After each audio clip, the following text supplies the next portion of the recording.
स्वामी समर्थ महाराजांना हुक्का दाखवला जातो म्हणून मी हुक्का घ्यायचा नाहीये. शंकर महाराजांसमोर चिलीम किंवा सिगार दाखवली जाते म्हणून मी सिगारेट ओढायची नाहीये. गजानन महाराज चिलीम घेत होते म्हणून मी घ्यायची नाहीये.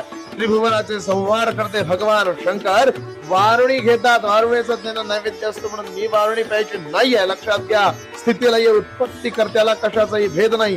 सोने आणि माती दोन्ही त्यांना समान आहेत. निवडुंग आणि शेर जमिनीची लेकरं सगळी त्याच्यासारखी सारखी आहेत. जो उत्पत्ती करताय, ज्यानं सगळं उत्पन्न केलेलं आहे त्याला हा भेद नाही आहे. शंकराप्रमाणे विष आपण कंठ धारण करू शकू का?